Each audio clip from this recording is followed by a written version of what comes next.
Hi friends, இன்றைக்கி நம்ம பார்க்க போகிற டாபிக் பிஜேபியை விட்டு வெளியே இருக்கிறாரா அண்ணாமலை.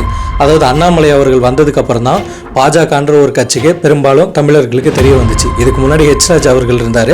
அவர் ஆர்எஸ்எஸ் போன்ற அமைப்பில் இருக்கிறதுனால ஆன்டி இந்த மாதிரி விஷயங்கள்லாம் நிறைய பேசி சோஷியல் மீடியாவில் வைரலாச்சு. சமூக வலைதளங்களாகட்டும் சரி, செய்தி சேனல்களாகட்டும் சரி, எல்லாத்துலேயுமே அவர் நிறைய விஷயங்களை பேசிக்கிட்டு வந்துட்டு இருந்தார். அதுக்கப்புறம் வந்தவர் தான் அண்ணாமலை. அண்ணாமலை இதுக்கு முன்னாடி கர்நாடகாவில் ஐபிஎஸ் அதிகாரியாக இருந்தார். அதுக்கப்புறம் தமிழ்நாட்டில் அந்த பதவியை முடிச்சுட்டு தமிழக தலைவராக, அதாவது பாஜகவோட அரசியல் தலைவராக தமிழகத்தில் வந்தார். அப்படி தமிழ்நாட்டில் வந்ததுக்கப்புறம் எண்ணற்ற யங்ஸ்டர்ஸ், அதாவது வலதுசாரி சிந்தனை கொண்ட யங்ஸ்டர்ஸ் எல்லாம் அண்ணாமலை பின்னாடி பயணிக்க ஆரம்பித்தாங்க. ஆனால் எந்த தேர்தலையும் இவர் வெற்றி பெறல.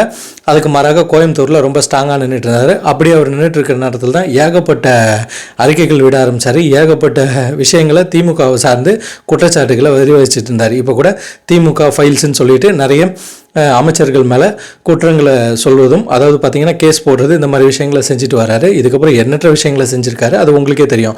இப்படியாப்பட்டவர் ஏன் பாஜக விட்டு விலகணும்? ஒருவேளை நயனார் நாகேந்திரன் அவர்கள் பாஜக தமிழ்நாடோட தலைவராக இருக்கிறார்ல, மாநில தலைவர் பொறுப்பு அவருக்கு கொடுத்துட்டாங்க. இதுக்கு முன்னாடி அண்ணாமலையாக இருந்தார். அதனால் அவர் பதவி விலகிறாரா, இல்லை ஒரு வதந்தியா, அதாவது தீ மாதிரி இந்த வதந்தி பரவ ஆரம்பிச்சிருச்சா அப்படின்றது தான் ஒரு கருத்தாக இருக்குது. பெருவாரியான மக்கள்களும் ஆகட்டும், பெரிய நியூஸ் சேனல்கள் ஆகட்டும் சரி, இந்த விஷயங்களை தொடர்ந்து பேசிக்கொண்டே இருக்காங்க. எப்போவுமே ஒரு மக்கள் அதாவது வதந்தியை பரப்ப ஆரம்பிச்சுக்கிட்டாங்கன்னா அது தீ விட்டு எரிய ஆரம்பிச்சிடும். அந்த தீ பூதாகரமாக எரிஞ்சு காட்டு தீயாக மாறுறதுக்குள்ளே அதை அமைக்கிறதுக்கு யாரை குற்றம் சாட்டினாங்களோ அவங்களே கருத்து சொன்னால் தான் அதுக்கு சரியாகும். அப்படி பாஜக விட்டு அண்ணாமலை அவர்கள் வெளியேறிட்டா அண்ணாமலையோட அடுத்த கட்ட முடிவு என்னையா இருக்கும்? அதாவது தாவேக்காவில் சேர்றதா இருக்குமா? ஏன்னா இவர் ஒரு பெரிய தலைவராக இருந்தார்.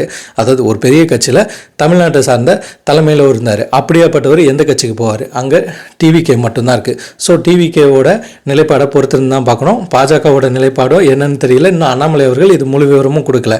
ஸோ அப்படி அவர் டிவிகே கூட கூட்டணி சேர்ந்தால் உங்களோட கருத்துக்கள் என்னன்னு நம்ம கமெண்ட் பாக்ஸில் போடுங்க. இதை பற்றி விரிவாக இன்னொரு காணொலியில் பேசுவோம். ஓகே ஃப்ரெண்ட்ஸ், ஷேர் பண்ணுங்கள், சப்ஸ்கிரைப் பண்ணுங்கள், லைக் பண்ணுங்கள். பாய்.